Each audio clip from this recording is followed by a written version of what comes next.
And we are live. What's up, beasties? It's Triple B, your friendly neighborhood bearded book beast. Welcome back to another episode of Beast Friends Forever. Woo! We have an awesome guest tonight. I have the author of these two beautiful books up here behind me, along with another one that's getting ready to come out. He is a great guy, somebody I've had a blast talking to. And I'm so excited that he's here and that we're going to be able to chat and that you guys will get to see how cool he is. And he has a last name that is, for some reason, hard for me to spell right. As some of you might have noticed in the first post that I put out. But we got it fixed. And I'm talking about C.K. Kesterson. Not 10, Thin. How's Perfect. it going, man? Good, man. Thanks for having me on. Yeah, no problem. If I knew you were gonna wear a Michigan State shirt, I should have wore my Michigan shirt. Well, there's a reason I wore it. I did my research. I know. As a missed opportunity. Dang it. Sorry. You did a sneak attack, man. Mm-hmm. Is that a Michigan State hat too? No, it's a work hat. Yeah. Well, it looks good with it because of the white. Thanks, man. Oh, man. Well, I'm sure we'll talk about some of that. But thanks for being on here, man. I appreciate it. I'm excited to get to chat with you. Yeah, I'm excited too. You got a lot of exciting things going on. Let me shout out our one person that has chatted so far. We've got a few people in here, but wanted to shout out Tim McKay, awesome author. Thanks for being here, my friend. And he said, that's a mighty fine bookshelf you got back there. That is a mighty fine bookshelf. I see some really nice books on there already. I was looking back there. So Audrey, thanks for being here. We could have been, I think she's having some problems with autocorrect. Yes, we could have been matchy, but no, I missed the boat. Oh, man. All right. So I guess that is an interesting place to start. We're both Michiganders, at least right now. I'm a Michigander, but we're always a Michigander at heart, right? If you live there for long enough, it's always home. But are you on the more of the east side? I'm on the west side. More in the middle. Middle? Okay. Yep. Towards the south of Lansing. Yeah. Okay. Nice. Okay. Yeah. So I grew up on the east side. So when I go back to visit family over there, I drive through Lansing and all that to get to the other side. So, yeah, it's good stuff. Josh that already overbooked is here. What's up, man? Thanks for being here. Me and him tend to have lives at the same exact time and the same exact day, but tonight ours was a little later. So thanks for being here, Josh. I appreciate it, man. So how's your day? How's your day been so far? It's been good. That's good. Really busy time at work right now, but last night I finished the final edit of my book that's coming out next month. Nice. So I'm just relaxing and living it up now. Oh, that's gotta feel good, man. Oh yeah. So finished it and sent it off to your editor? No, it's all edited. So it's sent off to the formatter now. Nice. Okay. Yeah. Very exciting. So you feel if like there's errors, they're going in the book now. So yeah, that's right. So you feel like you're on track where you want to be to release at the time you wanted? I think it's really close. Well, that's better than not thinking you'll make it. So that's good. Yeah. No, I think I made it, but just barely. That's good. I like it. All right. So first thing I want to do is just give you the floor to I already introduced you, but just basically tell us who you are and tell us about your books and what kind of books you write. Sure. Like you said, I'm from Michigan. I live with my wife and my two sons. We raise chickens and ducks. I grow lavender, do all kinds of fun agricultural kind of stuff. Okay. I work in agriculture. As far as what I write, right now I'm writing some retellings of Norse mythology. Essentially what it is, it's retold in a realistic way. It's not like a strictly historical setting. I kind of made up the setting. It's approximation of Scandinavia, but it's told as if it's historical fiction. So a lot of times when you get mythological retellings, you get more of the monsters, the magic, that type stuff. I'm going full historical fiction mode where if there's a god, if there's a monster, if there's a giant, they are all humans in this story, and it's Okay. And all the myths are retold in kind of a single narrative. Ooh, okay. Yeah. Pretty cool. I like it. That sounds awesome. All right. So before we dive into talking more about kind of your journey with writing and all that stuff, I have a question for you. Do you like dad jokes? Oh yeah, let's do it. All right. All right. Let's see. This one is pretty good, but I feel like everyone's heard that one. Let's see. Oh man, this one's pretty good. All right. Why did the Clydesdale give the pony a glass of water? All right, I'm not gonna let anyone down tonight because he was a little horse. Nice, you got it. Yeah. You got it. All right, let me see if you heard the one I decided not to tell you. I feel like this is a classic one. What kind of shorts do clouds wear?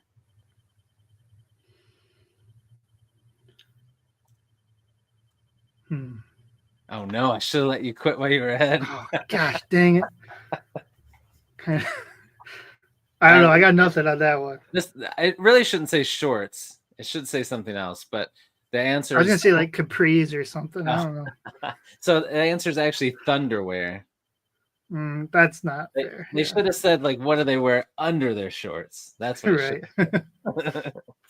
It was funny. The one on top, my 7-year-old, we were at a friend's house and she's like, oh, I have a joke for you guys. And it was, how do you organize a space party? And the answer is you plan it, like planet. And I'm like, that's pretty good. How did you hear that at school or something? She's like, no, I just came up with it. I'm like, no, you didn't. And then I came down here and I pulled it out. I'm like, oh, it was on top of this. She definitely came in my office and read that. There's no way she came up with that on her own.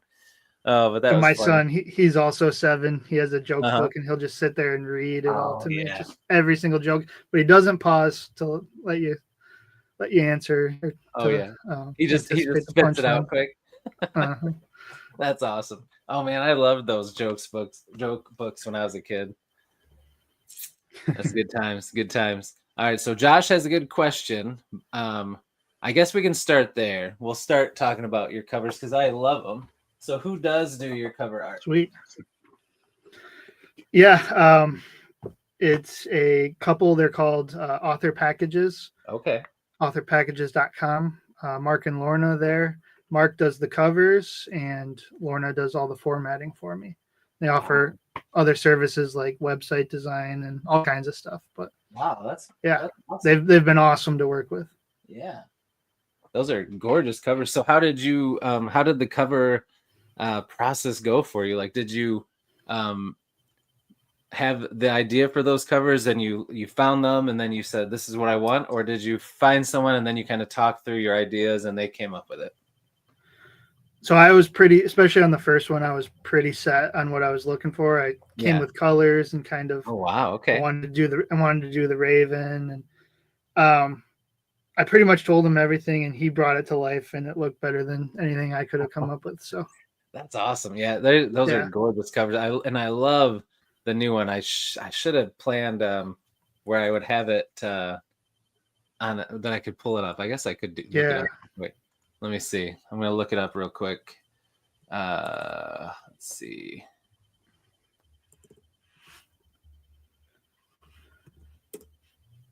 Yeah. So this cover for this most recent book, I mean, I knew I wanted to do snow and I knew I wanted to do a tree, and he kind of just took it and ran with it and went in a direction I wasn't expecting, but turned out really well. It's so cool. I don't know why I can't just find it. I should just go on Amazon to find it. You probably see it on my. Oh yeah, I should have just gone my Twitter. Well, I do use my computer for these, and like for some reason, like whenever I try to go onto Twitter, it always tries to log me into my old like account from like 15 years ago, and then I try to get to like the one now, and it like won't ever let me, and I'm like, come on, this is so silly.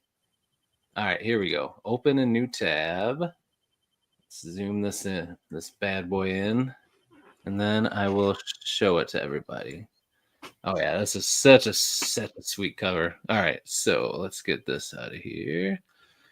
And we're going to do, bear with me. This is, I think I go to present, share screen. And then I want to show this. Yes. All right. Can everybody see it? Can you see it, CK? Yeah, I can see it. Yep. Okay. So yeah, this cover is freaking awesome. I love how and the first time I saw it, I didn't even realize that it was all these like seeds that made the tree. And then I'm like, oh, dude, that's even cooler. So, yeah, that was all him. That was his idea. I sent some different ideas for the tree. Wow. And he's like, I just got inspired one day and put it together. That's so cool. So did he, you might have already said this because I was like struggling trying to find the image, but is this like drawn or painted or something? Or did he literally put the seeds in the snow with this and take a picture? No, this is like digital. He just overlaid the seed one by one from what I can tell. Yeah, it's not real snow or anything. Wow, it looks so realistic. It does look like a picture, which was really strange to me at first. And but it works really clean. Yes, it works so good. I love it, man. It looks awesome. He did an awesome job. Yeah. All right. Yeah, so that's authorpackages.com for anyone who's interested. Yeah. Good to know. All right. Awesome. All right. So here's another good question from Josh. He says, is Amazon the best place to order your book, or can we order directly from you? Right now, it's just Amazon. Okay. Because everybody in the chat and anybody watching this on replay, his books are linked in the description down below to Amazon. But I did link your Substack too, in case anybody wants to check that out. But anyway, go ahead. You were saying now it's just on Amazon for now. I'd like to move to selling it from a website. Amazon does make it easy for indie authors. The print on demand is like, you don't have to spend a bunch of money in warehouse books and stuff. It's hard to beat.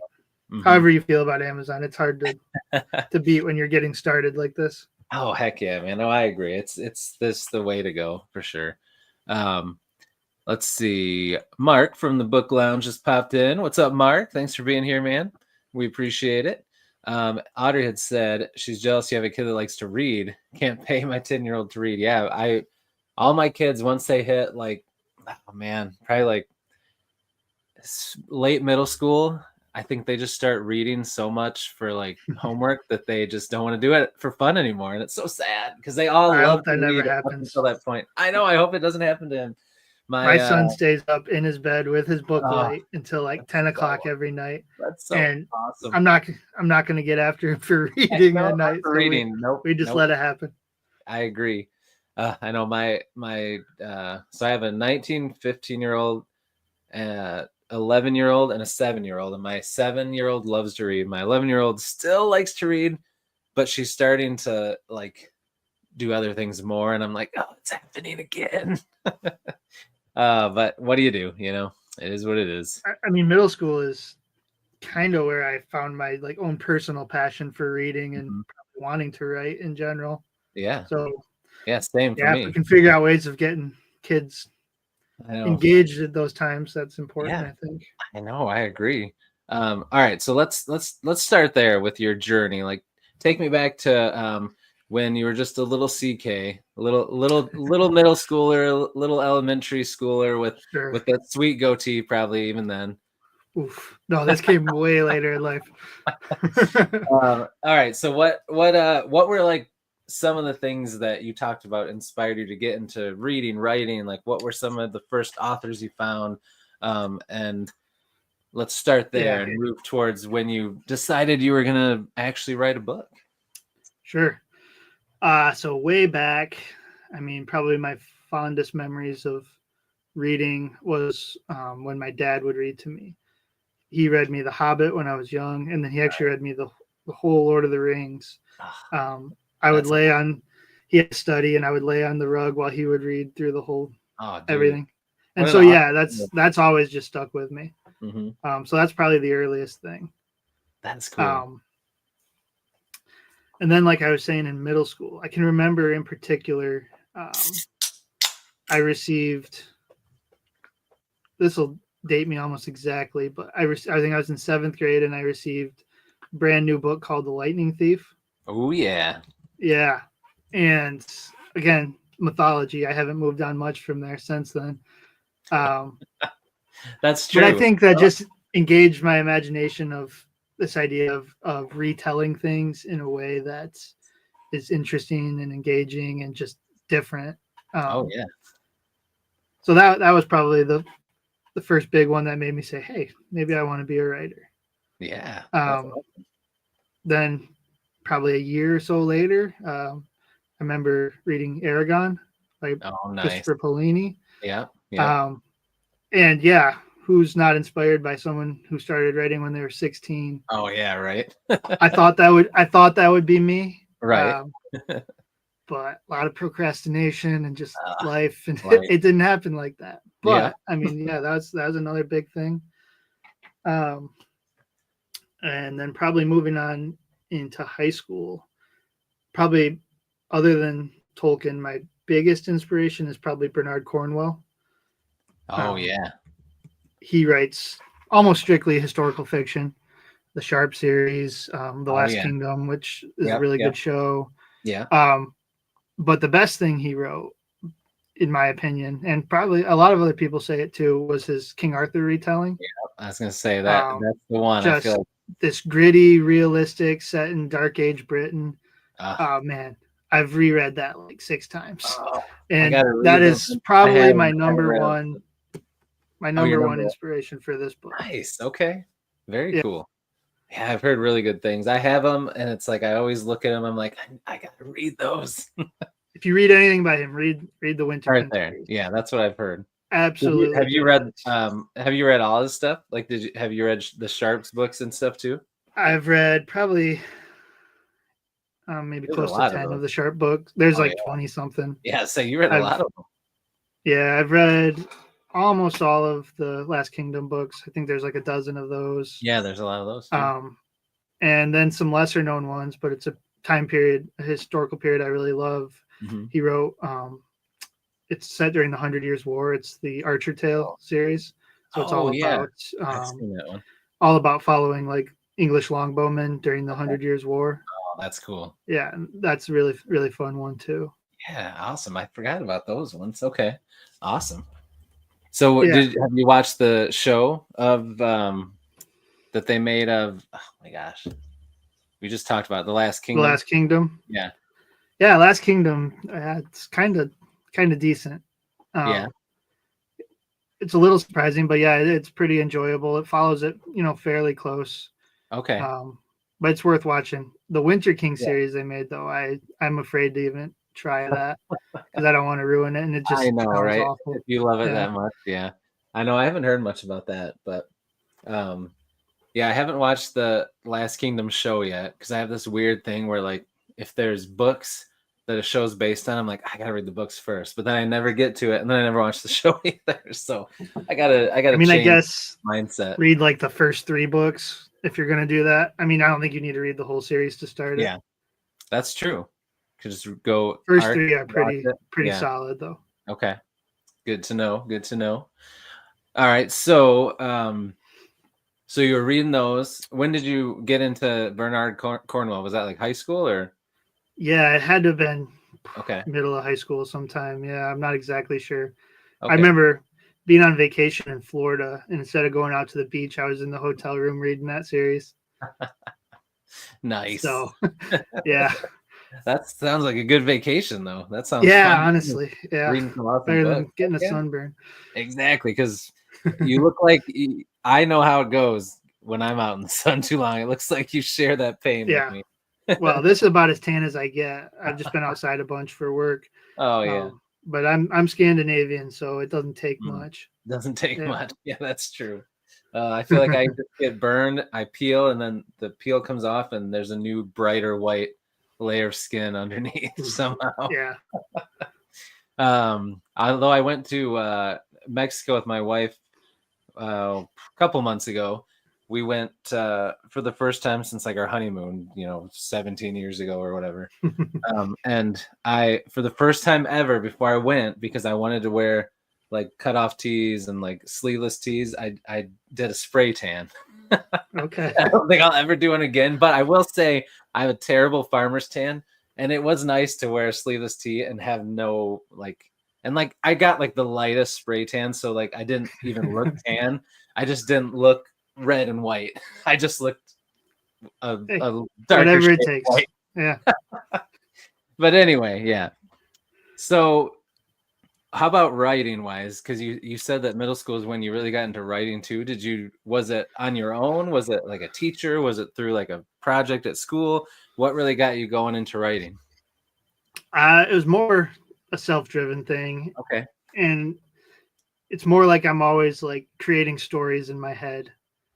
And then it's just a matter of like kind of fleshing them out and like, but yeah, as long as I can remember, I've been like, oh, wouldn't it be cool if this happened or this happened? I remember just formulating maybe like fan fiction in my head of some of that stuff I was reading back then. Yeah. Then as far as, I don't know, when I first started writing, like, okay, yeah, I know when I like legitimately sat down for the first time and wrote something that I thought like I could use someday. Yeah. Mm-hmm. My grandpa actually, he took me on a trip to Norway. Oh, wow. Another inspiration for this book series. Pretty cool. Actually being there and seeing the fjords and all that stuff. Heck yeah. It's pretty awesome. Yeah. It was actually a cruise. Pretty cool. Wow. That's awesome. Yeah, he was a big traveler, and he was Swedish, and my grandma was Danish, and so he just wanted to take me there and show me and stuff. And oh man, that's so cool. Yeah, it's like in your blood, all this stuff, man. Yeah, I think so, a little bit. That's cool. And I remember when I was there, I actually wrote my first scene, and it's a series I'm still going to actually write. I'll give away a little bit of it. It's a alternative history medieval zombie story that takes place during the 100 Years' War, focusing on English longbowmen. Oh, and that sounds incredible. Yeah, I'll get there eventually. I mean, there's only so much. It'll be a few years. Oh, hey, that's all right, man. That's you guys are the first to hear that too. So how about that? Yes, you heard it here first. So someday when that comes out and he's a big time author already from this, we'll all be like, hey, do you remember way back in the day? Got the scoop. That's right. Yeah, so I was 16 or 17, I guess it would have been. And I wrote this battle scene. It was a scene that took place during the Battle of Cressy during the 100 Years' War. And it was quite a big knockoff of Cornwall, to be honest. But, I mean, that's where you start. Yeah, where you start. Yeah, and exactly. I tucked that away. And I worked on that story a few times in my early 20s. Okay. Several other stories. I would write, 10,000 words of this, 20,000 of that, and then just kind of die off on it, or, not think I was good enough yet, all kinds of stuff. Oh, yeah. So really, through my 20s, I'm like, I'm going to be a writer. Mm-hmm. And then it just kind of kept slipping by. So the real catalyst came when I turned 29. Okay. I went through a little bit of a, early life crisis. I'm like, I'm now too old to be a young author like Christopher Polini was. Right, yeah. So I got to make some decisions here. And so I turned 29 and I said, okay, that's it. Either I do it now or it's going to be a while before I attempt this again. Yeah. So after I turned 29, I spent the next year writing the first draft of Heroes of Valhalla. Spent another year and a half editing it. Oh yeah, I bet. Yeah. And then released it last May. So it was really just me like lighting a fire under myself and being like, hey, if I'm going to do this, if I'm going to pretend I'm this in my head, like it's now or never. Oh man, that's awesome. Do you feel like so I mean obviously you're getting ready to turn 30. That was probably a big thing. When that happened, did it coincide at all with like anything in your kids' lives where they got to a certain age or anything like that where you're like, oh man, it's like now or never. I got to get this going. Yeah, I guess kind of. I was thinking about it the other day, like, okay, how old were they? And then so when I turned 29, a few weeks later, my second son was born. Okay. So, yep. Yeah, so that was probably going through my head too. You had a lot of things like bouncing at me. Yeah. I'm turning 30, got a couple kids now. Yeah, Yep. it was just all that, I think. Oh yeah, and life. I feel like the older you get, the faster life goes. It doesn't slow down at all. It's pretty wild. Yeah, that's really awesome, though, man. I feel like kudos to you for just making it happen. I mean, I feel like that's like the biggest thing for anybody that's watching this that wants to write a book, wants to become an author. Like that's my dream eventually too, and like that's like inspiring to me because that's what it always boils down to. Like no one's gonna make it happen for you. It's not gonna be easy. You have to just do it. You got to put in the work and make it happen. I mean, and my main advice for anybody who wants to write, and it's pretty simple. It's just write. Just write. You could just have it in your head as long as you want, but until you start putting pen to paper or whatever, it's not going to become a reality.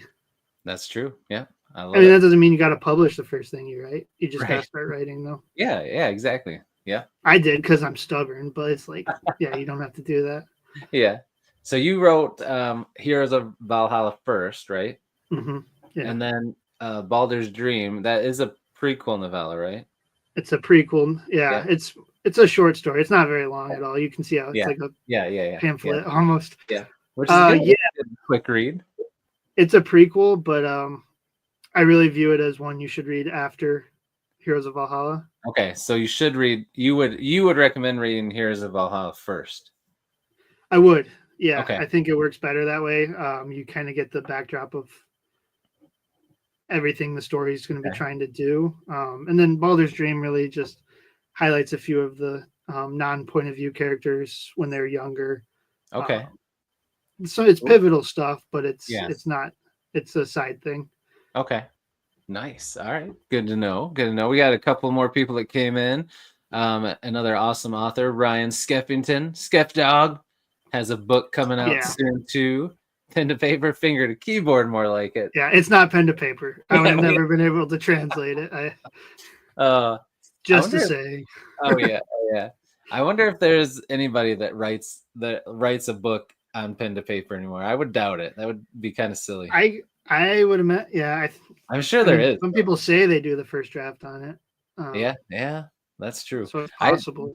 My writing gets so sloppy once my hand starts cramping up. I probably wouldn't even be able to read what I wrote. Mine starts sloppy, so it's not even worth it. Here's a sloppy from the start, huh? Oh man. So some people do like dictate their books, though. They'll read it into recordings. That's true. I've heard. I was listening to a podcast. I think it's Kevin J. Anderson. He'll go on walks and talk into his phone and write stories that way. So that's kind of a good way to do it when you don't have time to sit down and I guess so. Yeah, I like that. Grimfell is here, legend himself. Thanks for being here, man. And Tim had said that he's talked to authors who do that, so that's interesting. And sounds like a lot of work. I know it sounds like a lot of work.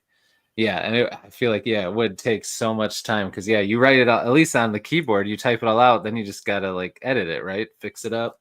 You write it down, you got to get it into something to be. Although I will say, the first draft of Heroes of Valhalla, so it ended up being 85,000 words. Okay. I basically went through and overhauled the whole thing. It ended up being over 130,000 words when I published it. So I mean, I probably could have wrote it in pen, and it turned into a whole different thing. Yeah, that's crazy. Oh man, Ryan said they do exist. We put them in institutions. Yeah, it is crazy. Tough crowd, tough crowd. Oh man. All right. So what's you've got the sequel book coming out. Do you see this as a trilogy or a longer series? Both. So it is a trilogy. Yeah. So the main 3 books Okay. trilogy. It's gonna kind of end there. So I am gonna do a series of novellas surrounding it though. Very cool. So I'll release this one, and then the next book in this universe will be a novella prequel again, and then I'll probably release the 3rd book, and then I'm going to do at least one more novella prequel. Nice. Okay. So just a lot of like extra content on the side. Yeah, I love novellas. I think they are. I'm glad to see that a lot of authors are doing them. I mean, I feel like a lot of indie authors do them.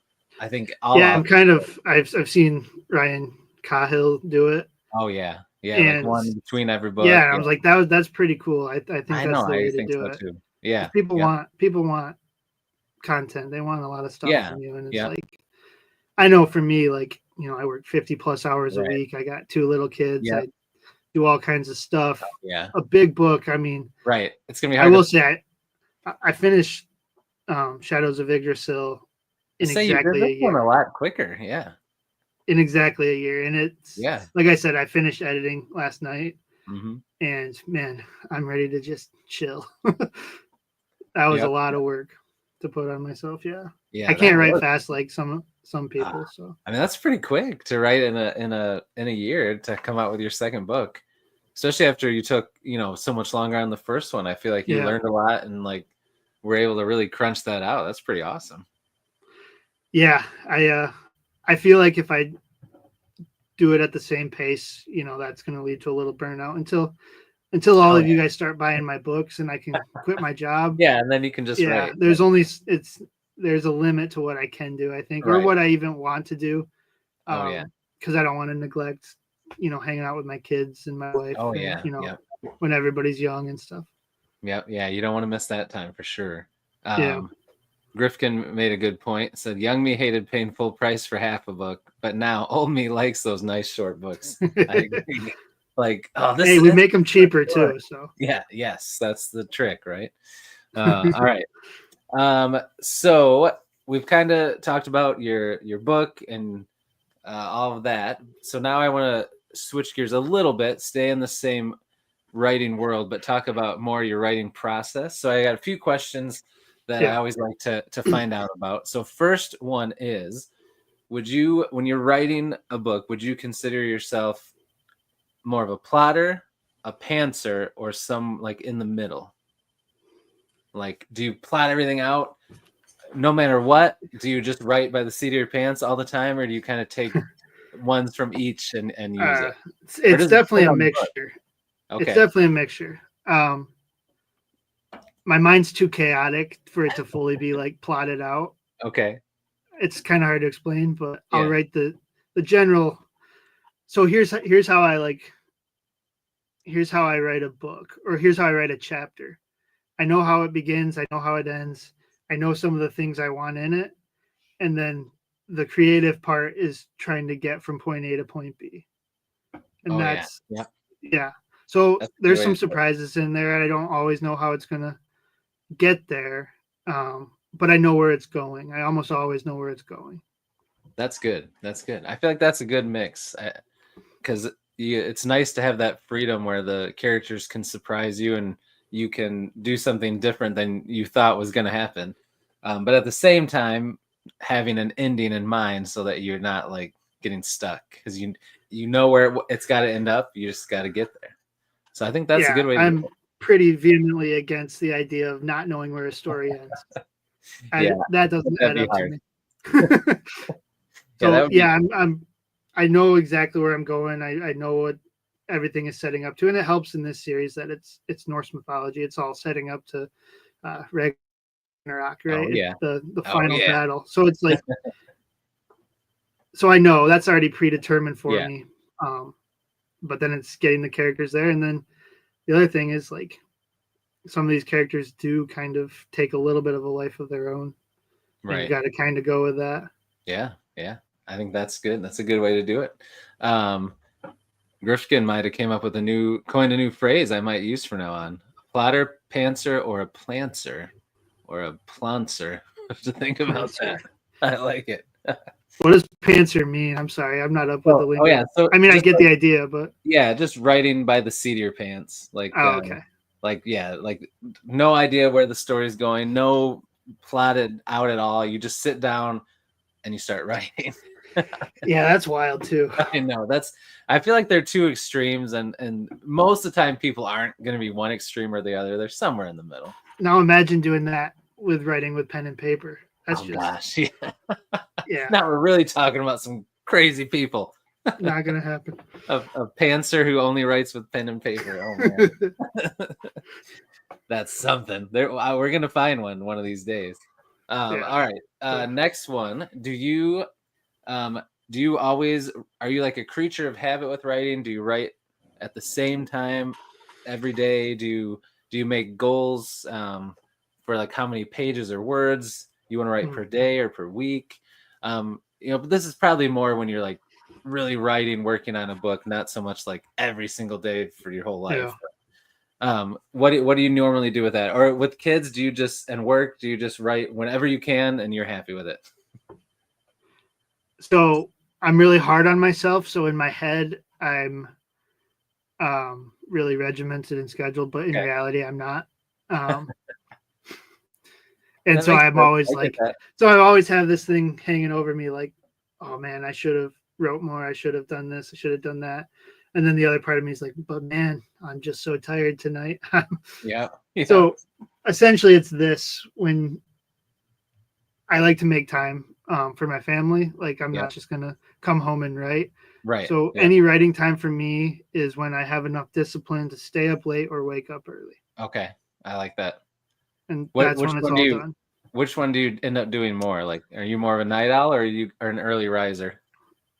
So I end up doing more at night, but when I started my writing journey and I had no habits formed, I literally had to wake up early and go to a coffee shop and force myself to write until I got in the habit of knowing how to write. Yeah. I mean, back then writing 300 words was just like, holy moly. Yeah. And now it's like, if I got the idea, I'm kicking out 1,500 words in an hour. That's awesome. If it's going, that doesn't always happen like that. Yeah. But I needed something you couldn't do before, right? Yeah. So I needed to get myself in the habit of writing. And now, it's mostly at night. Nice. That's good. That's cool. Yeah. That's how I am with things that I got to do. It's got to be at night after my family's good, settled in. But yeah, I can't get up super early. The problem in the morning is it's so easy to like not get up and go do it. Yeah, I know. Yeah. Where at night you're already and then you're awake. just beating yourself up about it. So it's like, oh yeah, ruins the whole day. Yeah. Yeah. That's true.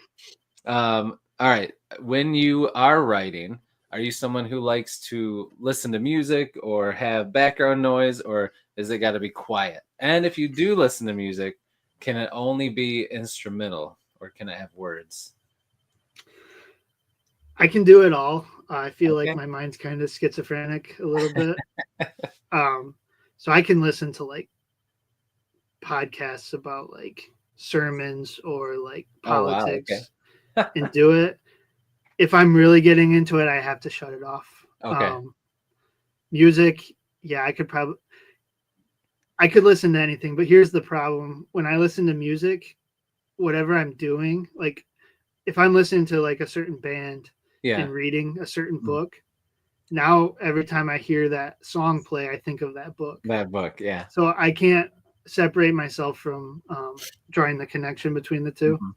Yeah. So yeah, I mean, I can do it. I would say mostly when I'm really just going at it, there's nothing else playing. Okay, nice. I think that was my only questions let me think. I think that's it. All right. So before we switch gears completely and I ask you some questions so we can get to know you, it's time for a little game. It's Okay. time for our 1-minute mystery game. Oh gosh. See if you can solve it. All right, so I have these cards. They have a case on them, and then I'll read you the case, tell you what the mystery is to solve, and then the chat can help you. And then there's some clues, and I'll give you them if you don't have a guess. And as you kind of go through the clues, they get a little more obvious, but they start out not super obvious. Let me see. Let me make sure we don't have any here that we've already done.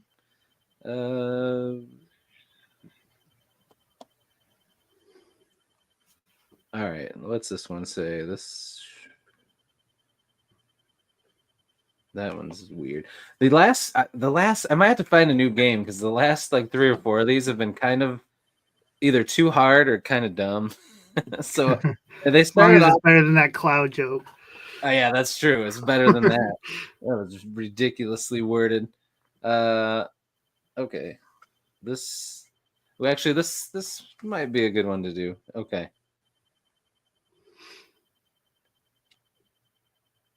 Okay, I'll let you pick though. These 3 are okay. Let's look at the next one, make sure it's not better than this one. This one's a little bit better than this one. Okay. So I got 3 of them here. Okay. Got 1, 2, 3. Which one do you want to do? 3. 3. All right. Are you ready? Sure. Oh, and P.S. I think you're the first author I've had on that can do like podcasts while they're writing. That's pretty impressive. Thank you. All right. I wouldn't recommend it. Yeah, right. I wouldn't recommend it. All right, here we go. Chat, hop in if you think you have an idea to help out CK. All right. Nina finishes getting dressed and enters a crowded room. Even though Nina is neither a government agent or a criminal, her every move is monitored by the room of people. Some are taking notes while others are taking pictures. Nina doesn't smile and does not talk to a single person. She is not a runway scared. model. Oh, you got it, man. Look at that. I didn't even Hey. have to finish it. Hey, I'll let you in on a secret. One. I was the quiz bowl captain in high school. Dang, I should have kept the hard ones then. That one actually, I thought it would be harder. Man. All right. Next time you come on, when another book comes out or something, I'm gonna get the hardest one I can find in here. So you were a quiz bowl champion? I was I don't know if I was a champion. I was the captain of my high school quiz bowl team. Yeah. That's pretty good. That's pretty good. And Ryan says smartest guest today, and he has been a guest, so that's saying something. Yeah. We haven't finished the interview yet, so we'll see. There's still time to ruin that. All right, so here we go. Some questions for us to get to know you. They're pretty easy, nothing crazy. But okay. So first question will get things warmed up. What is your favorite color? Green. Of course it is. I like brown and gray too, but those are kind of boring. Oh, nice. All right. All right. What's your favorite food? Oh man. Right now. That is a really good question. I haven't thought about that in so long. I know, right? You can name more than one if you're having a hard time. I mean, right now, like I like a really good hamburger. Ooh, nice. Yeah. I don't think anybody has said hamburger yet. That's a good one, not a cheap. That's good. Yeah. So so what kind of, just like a regular burger with all the stuff, or like one with crazy toppings on it?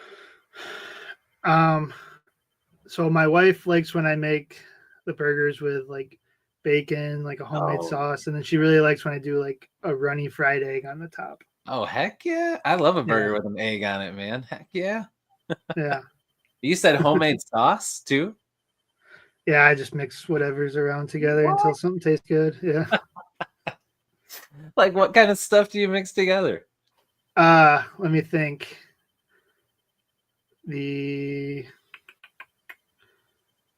So I use like kind of like a mayo base, and then I'll add like like Dijon mustard and barbecue sauce, and then some seasoning. Oh man, that actually sounds pretty good. It works. It actually works. Nice. Now, is that just what you put on top of the burger, or do you like marinate it with that? Just as like Just a put it topping. on it? Yeah. Okay. Yeah. Very cool. All right.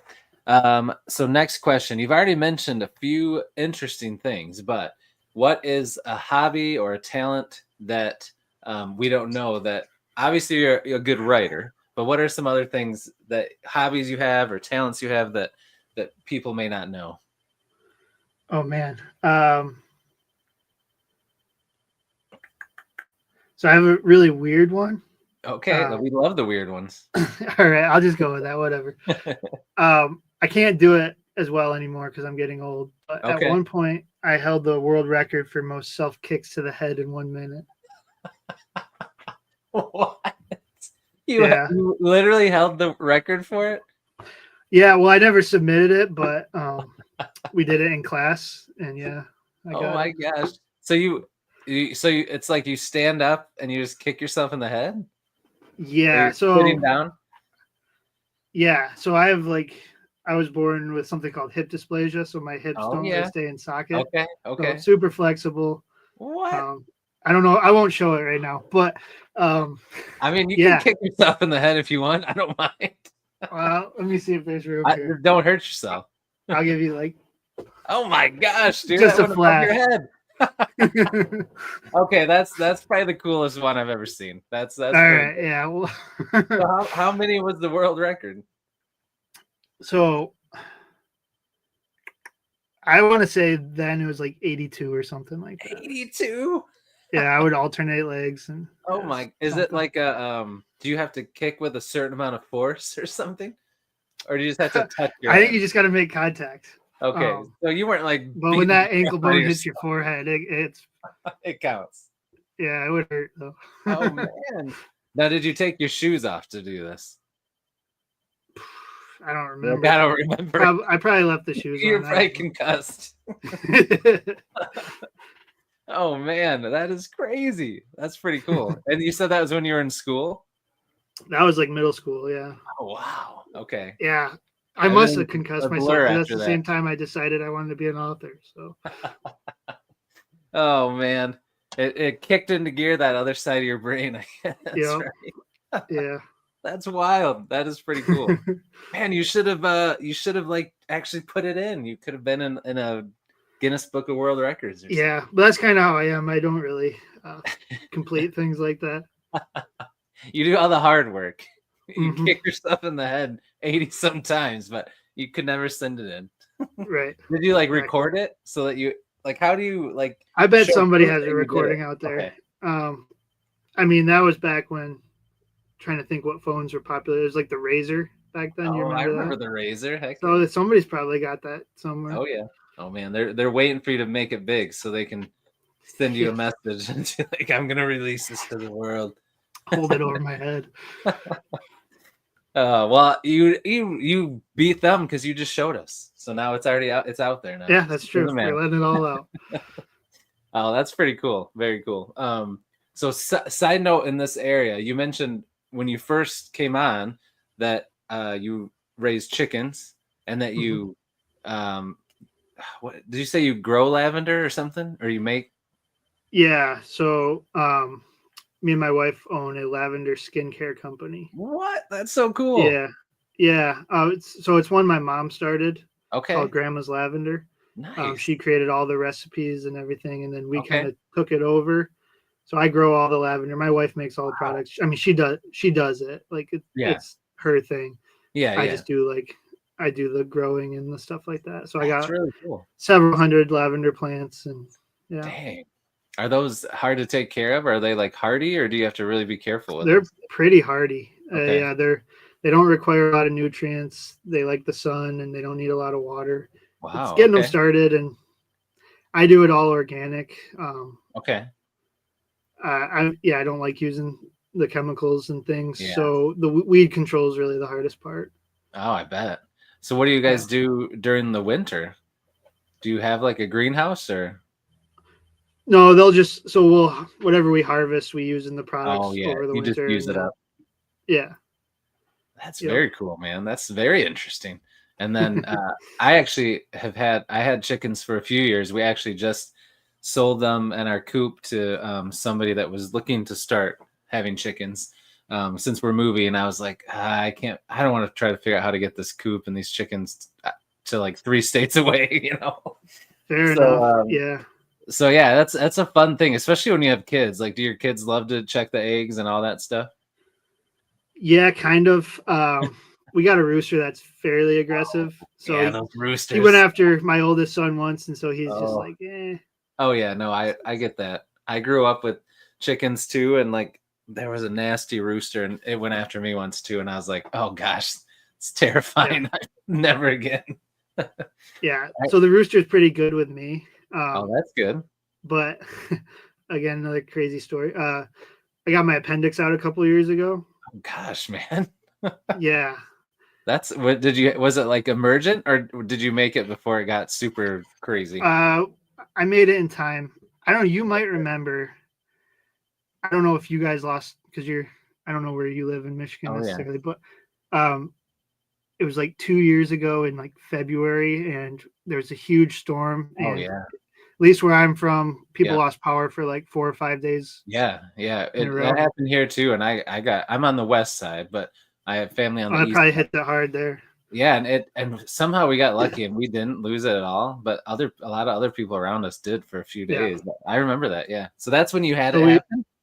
Yeah. So we didn't have power, and we were literally sleeping in the living room around the fireplace, and my wife's like family was there and everything. Mm-hmm. And I'm up all night stoking the fire, and then I just felt something was wrong. And anyways, I finally went in, and during the middle of that, had to get my appendix removed. But I remember the rooster had never messed with me, but he must have sensed that I was you had a weakness now, weakened state, because I was walking into the garage, and then all of a sudden he charged at me, and I'm holding my stomach, and I turn around and just boot him at the last second. Nice. That was the only time it's ever happened. Well, see, he shouldn't have messed with the world record. He couldn't even get me at my weakness. So. That's right. You showed him. Oh, man. That's awesome. I remember when I was a kid, we had chickens, and we had this barn they were in, and there was 2 things. Well, the rooster going after me was one. So I guess there's 3 things that made me finally tell my dad, like, I don't want to take care of the chickens anymore. But so it was always a little bit creepy because it was in this big empty barn, and I'd have to go into the barn, and we had like an old chest freezer he kept all the food in, and I would get the food out, and then I would throw it on the ground, and then the chickens were all up in the rafters. And I mean, we had like 20, 30 chickens, and I'd throw that food, and then it would just come flying down, flapping their wings. Oh, I hated it. That's like Batman's origin story. It is, man. But yeah, with chickens instead of bats. But then the final straw for me was one time I went, he had like coffee cans in these bags of chicken food, and I put the coffee can down into one, and all of a sudden I saw like the food like moving a little, and I'm like, what's that? And I look closer, freaking rat comes up out of it. Oh, and I threw that can and ran out, and I'm like, no way, I'm not doing this anymore. Yeah, that sucks. Yeah. Oh, yeah, it was rough. Ooh, I like this. Christian said, triple beta, luck man by night. Yes. I got to work on that. Work on the suit. Perfect. Yeah. Oh, man. And then you can be my sidekick with your crazy kicking. Yeah, no one would be able to stop us. Right. Watch out. All right. Let's see. What about, were you before, because I know now you have kids and you work and you're writing, but in the past or currently, are you or were you ever a gamer? If by gamer you mean Total War, then yes, I was a gamer. If you mean anything else, no. That's it, huh? Pretty much, yeah. Yeah, big Total War guy. Yeah. Okay. I don't even know what that is. I'm gonna be honest. Okay, it's like I knew what that was, but I'm gonna be real with you. I don't know what that is. It's like so it's like a turn-based strategy game, but then you actually go in and control the units during the battle. Oh wow. Stages. Yeah. So there's like cool. Rome Total War, there's like medieval Total War. Oh yeah, no, I know what you're talking about. I know what you're talking about. And stuff. Yeah, I know what you're talking about. I never played them, but those I did think those looked cool. Okay, so you played all of them, all the different ones. Most of them, yeah. I mean, there was a few I really liked, and I mostly stuck with those. But Okay. yeah, Rome, Total War, Medieval. Some of the newer ones, like the Samurai one stuff, I didn't play very much. Oh wow, they made a samurai one. That's got. They've made all kinds now, but I'm too old now to keep up with it. I So know. Yeah. yeah. Was that PC that you did it on? Yeah. Okay. Nice. Okay. Very cool. All right. What about like TV shows and movies? What are some of your favorites of those? Like either from the past or currently? Yeah. So I'm still stuck in the early 2000s on like historical fiction movies. It hasn't gotten any better since then. So Gladiator's always been just absolute favorite of mine. Did you watch Gladiator 2? No, I've been meaning to, but I've been writing. I haven't yet either. Yeah. Braveheart, Troy. Those were the ones I like. So good. Man, those fueled my imagination big time. Yeah. Nice. Okay. Shows. Like Peaky Blinders is one that I really like. One, yeah. Have you read I have it here. Oh, this one. Hold on. Have you heard of this book or read it? I did start it. Yeah. Did you? Because they say it's like fantasy Peaky Blinders. Yeah. I don't know. I haven't read it yet.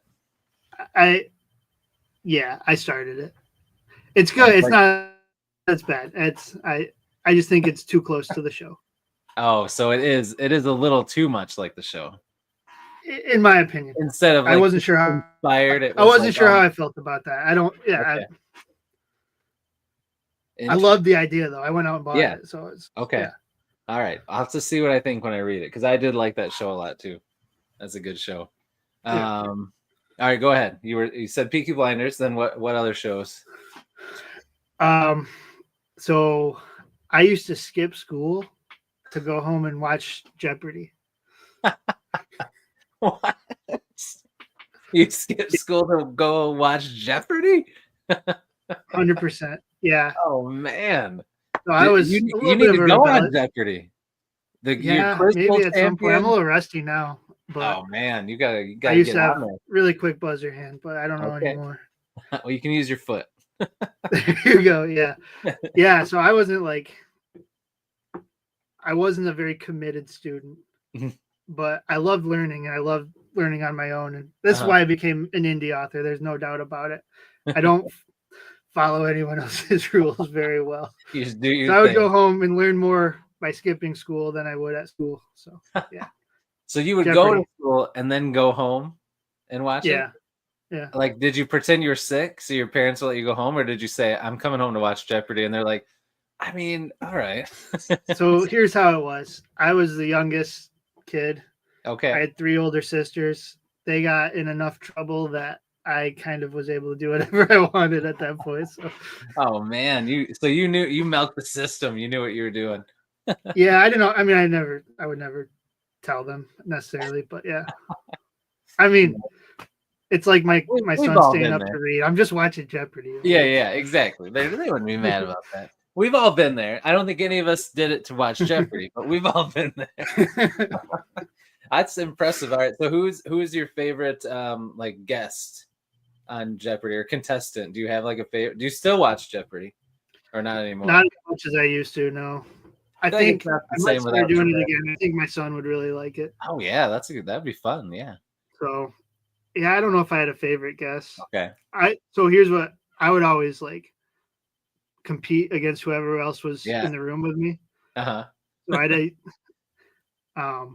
so if it was my wife or whatever, it actually led to a few fights and stuff. I was gonna say that didn't go good. No, yeah, I don't know how to let up in a situation like that, and it's just more my style. So, but yeah, I would. Some of my friends would sometimes come home with me, and they'd compete against me, and so it's less about the guests and more me trying to answer the questions. So yeah, do you ever go out and do like at like a restaurant or sports bar or something, do like the trivia nights?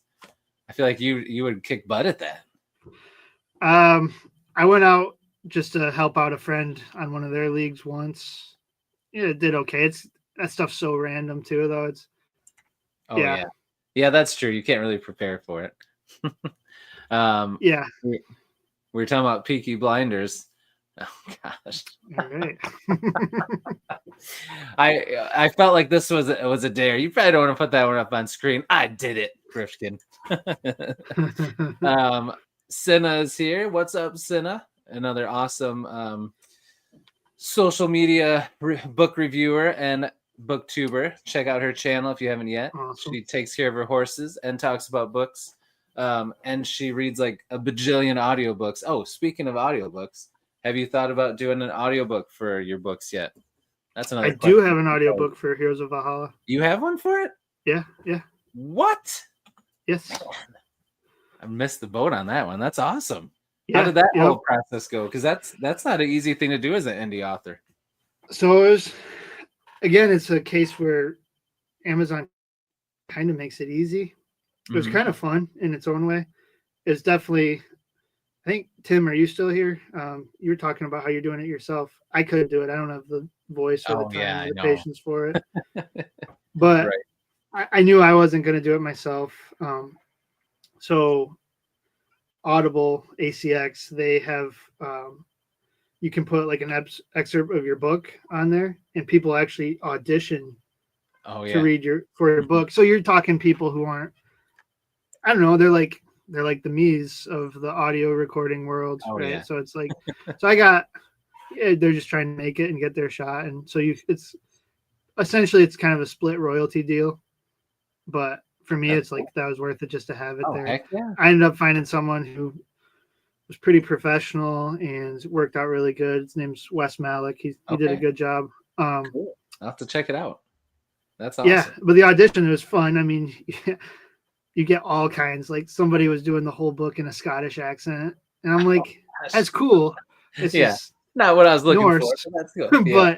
But yeah, no, it was pretty easy, pretty fun to do. So very cool. Do you think you'll use that same narrator for your other books, or you think you'll switch it up? I'm gonna try. I mean, if he wants to, I'll do it. Like I don't know like what his expectations are as far as like sales and things like that go. Oh yeah, that's true. Right. Yeah. I don't know. You know, I'm happy every time I see an audiobook sale, but for him, that's like he's a professional voice actor. So maybe. But yeah, I think pretty soon here I'm gonna contact him again and get started on that. Nice. Yeah. That's cool, man. That's awesome. I feel like that puts you in a small group, like getting your first book, getting an audiobook for it. I think that was awesome. That's a good thing to do. Yeah, I mean, I think anyone who's kind of exclusive on Amazon, it's not too difficult to do once your book's out there. So it might seem overwhelming, but you're not doing a lot of the actual work. So right. True.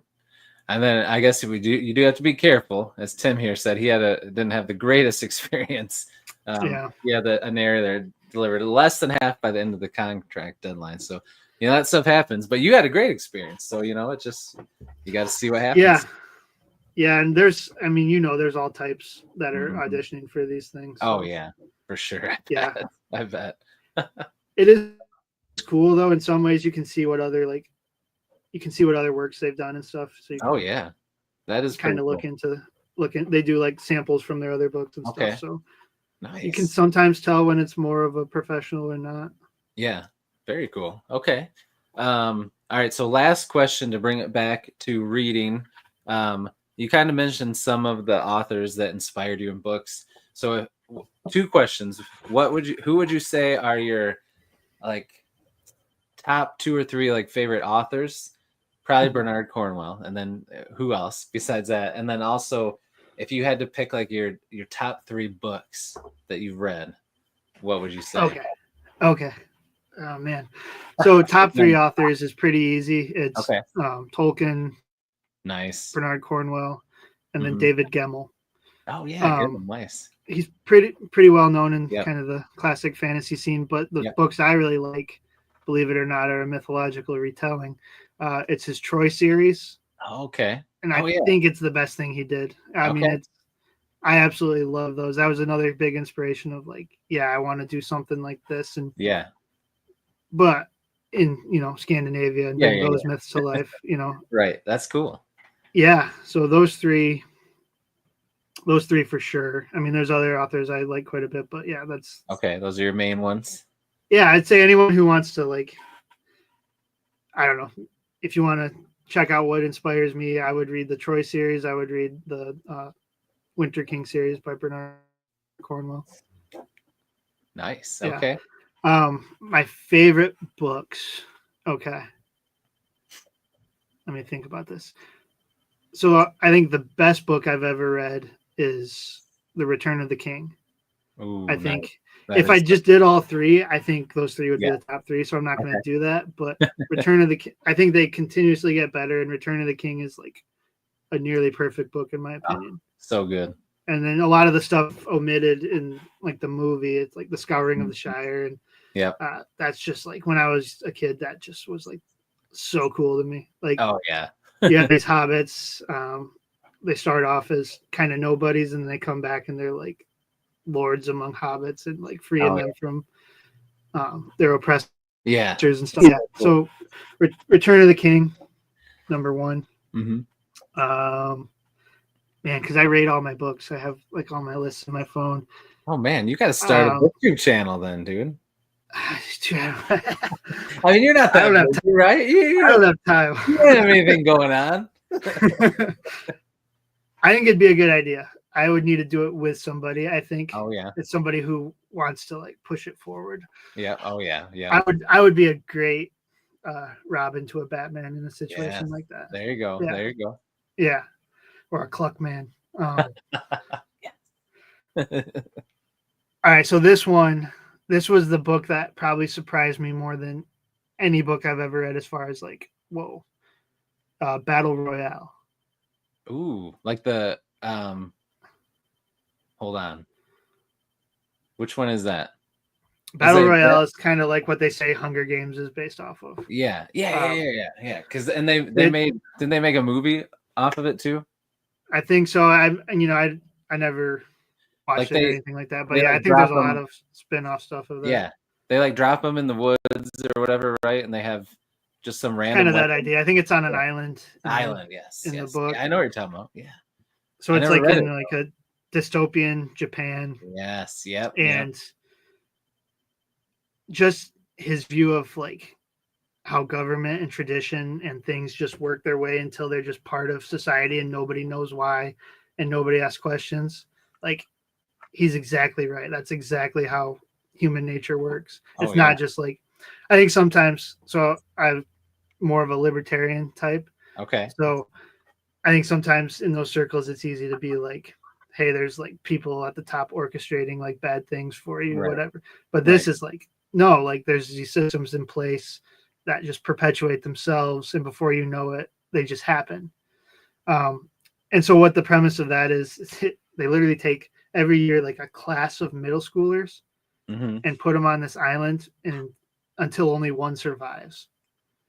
That's crazy. And it's kind of like a Lord of the Flies kind of, it's like you get to watch to see how people respond, and some will surprise you in good and bad ways, and it just really gets at like human nature in just an awesome way. Oh man, I guess I forgot that was based on a book. I just thought it was a movie. That's pretty cool. When did you read that book? That's probably 4 or 5 years ago. Okay, so that wasn't one that you found in middle school. No, that would be a pretty rough one. I probably wouldn't have. I mean, that would have been like, oh wow, that was gruesome action, and like I like that. But no, like it's pretty profound. Like, yeah, I would definitely recommend. I don't hear anyone really talking about it except in like this nostalgic, like almost violent sense. Like, oh yeah, oh that's so. But no, there's the depth to that book is pretty crazy. Yeah, I bet. That's cool. I'll have to look that one up because I didn't know it was a book. That's awesome. I got the third one. Let me think about it real quick. Oh, we were still waiting for the third one. That's right. So many to choose from. Lonesome Dove's super popular right now, so I don't want to do that, but it's right there. One that probably had a huge impact on me was All Quiet on the Western Front. Oh, yeah. just the horrors of war and World Yeah. War One in That was particular, insane. and Yeah. the camaraderie and Hmm. the psychology behind it and stuff. Yeah, Yeah. that one was awesome. Yeah. Did you In read a that? like super sad and bleak kind of Yeah. way, but Super sad. it's not like awesome. Yeah, right. It's so cool. Yeah, I know what you mean. The impact is awesome for sure. Did you read that for school or on your own? No, I just man, no, I read it on my own, but it was when I Okay. was in high school. I did read that one. Oh, nice. Good for you. Yeah, I read it in high school too, but I had to. But I did enjoy it. And then we watched the old movie. I haven't watched the new one yet. I started to iffy on it. I don't know. Yeah. Okay. It's okay. Cool. All right. So we are, geez, already past an hour here. All right, so we'll probably wrap it up so I can get my kids to bed. But this flew by, man. This has been a blast. Yeah, It's been a lot of fun. I appreciate you coming on. It was a good time. yeah, it's been awesome. And I suppose, since I'm a Michigan fan and you're a Michigan State fan, Grifkin has one more question for you. How long have you been a closet Bo Schembechler fan? I'm going to say how long you've been a closet Michigan fan. It's okay. We're in a safe space, CK. We can be for real. I can handle it. I have almost all my closest friends are Michigan fans. Oh yeah. See, it's opposite for me. A lot of my close friends are Michigan State fans. Isn't that funny how that works out? Yeah, we gotta swap friends, I think. I know. We gotta change friend groups, I think. Yeah. Oh man. Well, so it depends cool. on the Those season. friends are cool. Yeah. But there's a lot of crazy Michigan fans on like X and stuff. And oh man, that's the thing that ruined. I feel like when I was young and there wasn't social media, wasn't something I was a part of. Like I used to like love to just jab with my friends that were State fans, and like it was all in good fun. And then like if Michigan State wasn't playing Michigan, I would like root for them. But once I got older, and then you get into that toxicity from both fan bases on social media. Yeah, it's pretty bad. It like makes you not even want to root for them because you just start to like, I get it. And then when you realize it's all like 18-year-olds behind those accounts. Yes, I know. You're like, gosh, why do I go on here and look at this? Yeah, exactly.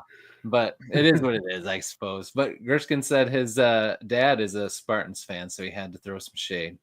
Good dad. Yeah, good dad. Now, did you go to Michigan State? No, I was I was planning to go there. I actually lived in East Lansing for a semester, and then I dropped out of college. So again, very indie author thing to do. Yeah. I just wondered because all the agricultural stuff, and Michigan State is such a big school. Yeah, I work with a few people who got ag degrees there and stuff. Yeah, nice. Okay, so then did you get into that? Did you go to a different school for it, or how did you get into? No, I just kind of friends of the family, and I kind of worked my way into it. Yeah. Well, you obviously got a talent for it with all your lavender business and growing all that. Like that's pretty. Yeah, we'll see how it turns out this year. It's well, I mean, if you've made it through some Michigan weather years, yeah, I feel like you guys are here to stay because it's wild, man. The ups and downs of the weather. Oh, it's like this one was one day. This year was pretty cold. Oh yeah, it was pretty rough. All right, so I will give you the floor one more time. If you want to say anything about your books or tell people anything, the floor is yours, my friend. Yeah. I got another book coming out soon. It's coming out May 31st, Shadows of Yggdrasil, book 2 in the series. And so, if there's any reviewers out there, there are some review opportunities, whether it's the audiobook for the first one or whatever it might be. Just get a hold of me if you're interested. I will be running a sale on the ebook next week, starting Monday, I believe. I think it'll be $1 for a week. So if you like what we've been talking about here and you want to check it out for pretty cheap, that'll be about the cheapest you'll get it. So that's a pretty good deal. $1, and then if you like it, you can buy the second one. Nice. All right, sweet. So again, everybody in the chat or watch on replay, in the description down below, you can check out the pre-order link on Amazon for the new book, plus book one, plus the novella. They're all linked down there. And also CK's Substack, if you want to check out his other stuff and learn more about him, or follow him you're on X, Instagram, anywhere else? I mostly just do X. I've tried every single one. X is the coolest. There's cool people on there. Yeah. Good friends. Yeah. All the other ones, I'm just like, I don't feel it. I don't like making videos all the time. So, well, that's something that'll have to change when you start that booktube channel. Yeah. Yep, you're right. That's right. We're gonna get it. We're gonna get it. All right. So everybody, thank you guys in the chat for being here. You guys were awesome. Thank you for watching the replay. If you are watching the replay, again, check out CK's stuff. I mean, look at how beautiful these covers are. And if you were here and you watched earlier, you saw how beautiful the new cover is going to be. I mean, they cover buys alone, but what's within is just don't even read them. Just for the cover. For art. I don't care. All right. So, and I have this stack of quotes, and I pulled this one out, and I thought it was fitting because of when we talked about your author's journey. This is a quote from Mark Twain. He said, "The secret to getting ahead is getting started." And that's what you did. You just did it. You just made it happen. And that's, you have to start to make something happen. So there you go. Absolutely. All right, everybody. I will be back tomorrow night with author Brian Wilson. So look forward to that. Until I see you in that next one, as I always say, devour your TBRs, be brave, be beautiful to one another, and be beastly. We'll see you guys.